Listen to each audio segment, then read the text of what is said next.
I'm a dad, I'm a grandfather. I love my family more than anything. I cannot imagine life without them. Do not put your life or your family's life at risk. Right now is the time to do the right thing for you, yourself, and your family. School buses are aiding in evacuations. Please take advantage of this service. If you need to leave and for whatever reason you're unable to leave and you need help, whether it's fuel, whatever the issue is, call 1-800-342-3557 and we will do everything possible to get you out. More than 5.5 million people have been ordered to evacuate in Florida, and Irma is expected to gain strength once it moves away from Cuba, and that is because of the warm waters. It will be moving over. You could change it. In its path. Let's go now to CNN's Bill Weir. He is there for us in Key Largo. Bill, good morning to you. You know, people in the Keys, they are famous for being stuck. Can you keep recording? I can't record. It's so easy to record. Just keep recording. This box have a lot of them in there. A lot of what? She wait till we see you eat up everything. Don't say nobody nothing. Come get your thing.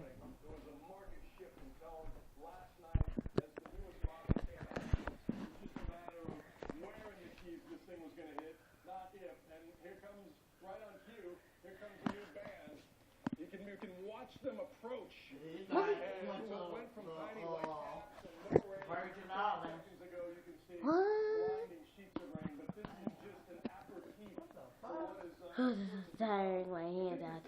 Should I do this? I'll do it this hand. That's a little better. there was an overseas railroad. Oh, I can't believe this is happening so soon. It's karma. Great Labor Day hurricane of 1935, and now it's, you can see it alongside the road. It's sort of a monument that nature always bats last down here. And if you guys don't know what he's talking about, Hurricane, this started. The evacuations began more in earnest overnight. They evacuated 500 prisoners from what they thought was a safe Category 5 jail facility down just outside of Key West. They frantically dumped them north overnight. They moved their emergency management operations. Alright, so zoom out. This is a... Which is a little bit Who's that something? as well, but when the conks, as they call themselves, in the Conk Republic start to show concern, you know things are about to get real then. Yeah, as they are about to get real, as we're seeing behind you, just the beginning of that. We've heard from officials there will be no safe area on of Florida Keys. This storm surge will be deadly. I mean, just from your own personal experience, and for probably your family that's watching at home, what is your plan? How long are you staying there reporting? We're just going to be here for a couple more hours. We're going to check in on Yes, sailors go, who had go found back, out go in a nearby back. hotel. One guy who told us Thursday night he Okay. was actually right out Oh, of other hand. Other hand. the salt shaker. We're happy to report common sense got the better of him, and his family, his 2 wiener dogs, are now in a motel up in Okeechobee. But we're going to check in on hard. that, and then we're going to head for the mainland, or as they say in the Conk Republic, the Northern Territories, before things really get nasty here. That is good to hear. You know, you have Again, we go been an back experienced journalist in covering a lot of these types of hurricanes. Can you put into See? perspective And you when you see hear from what is officials happening? Look the at this, warnings you ahead of see this it. one? Look. Yeah, Look at that. This is a Look new at the level speed. of It's concern. horrible. And what's interesting, the psychology of evacuations, first response, government officials will tell you, a lot of times they're battling sort of institutional knowledge. Somebody who evacuated, say, for Hurricane Charles or Hurricane Wilma or Hurricane Andrew, but didn't get hit. They per hour, but also winds gusting to hurricane force in South Florida at that time, and conditions really starting to go downhill in Tampa at that time, and you see the water also pressing up against the coast there. This is That's bad. onshore This is Florida real region bad. sort of the state. And there's my mom. Then it's a Monday morning. At this time, we've got hurricane force wind gusts into the north central part of the state, Orlando and northward. We've got a huge onshore flow pushing the water into parts of Georgia, northern Florida, as well as into South Carolina, and then a flow on the back side of the system that is bringing the water up in Tampa, and we may see an increase in the storm surge values there in Tampa because the storm is going to take this track that's right along the coast. And then even beyond that, we look going into Tuesday, very early in the morning or late Monday, and some of the modeling suggesting that the winds could be easily sustained around 50 miles per hour there into North Georgia and parts of South Carolina as well, and gusting up to 70 and 80 miles per hour. So widespread tree damage. You still have 80 miles per hour? That's fast. Pushing the waves and the water against the coastline there. So again, an absolutely enormous storm, Jen, that's going to have a huge impact over a very large area.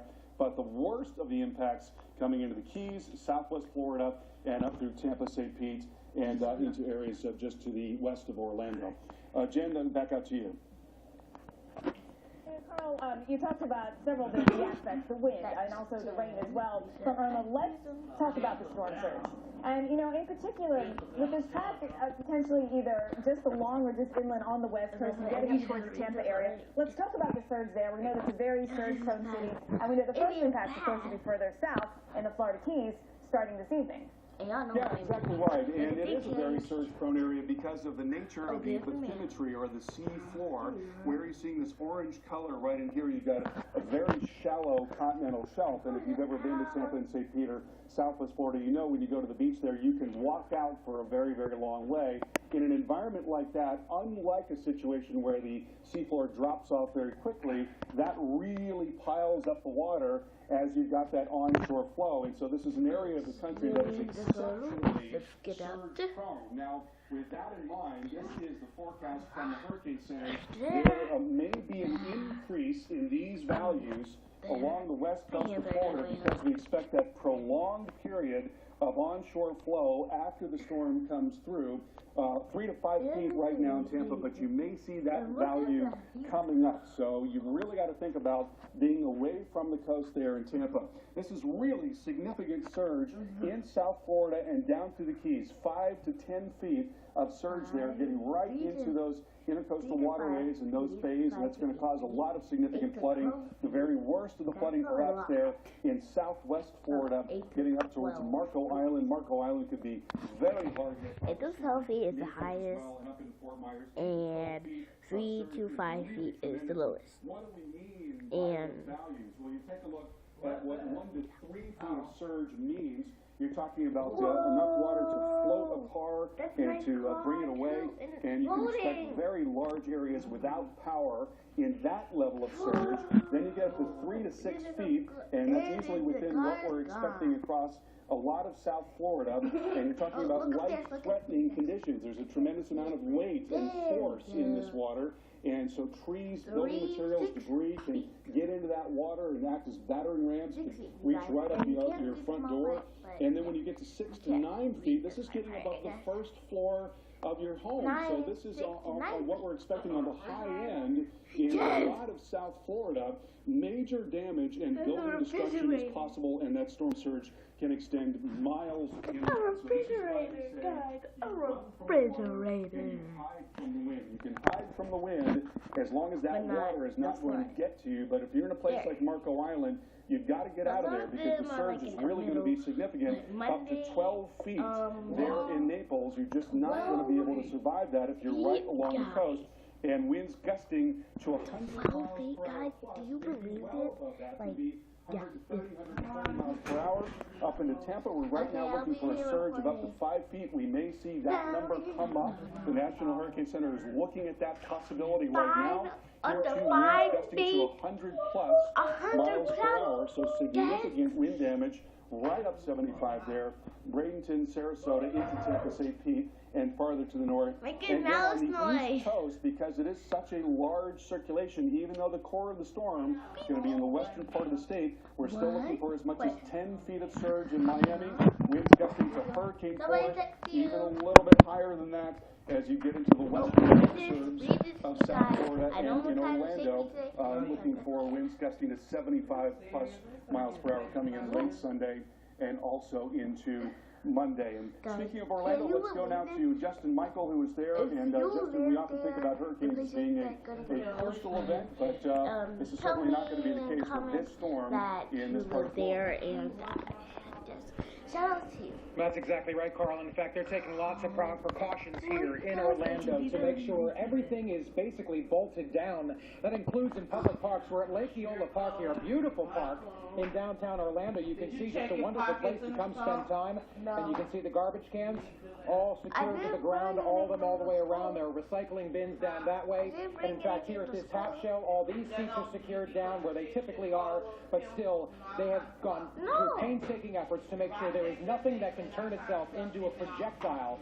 The municipal crews here in Orlando. We've also seen that on the highways driving this morning from West Palm Beach to here. We went through several construction. Guys, this is that thing, and now keep recording later. Bye.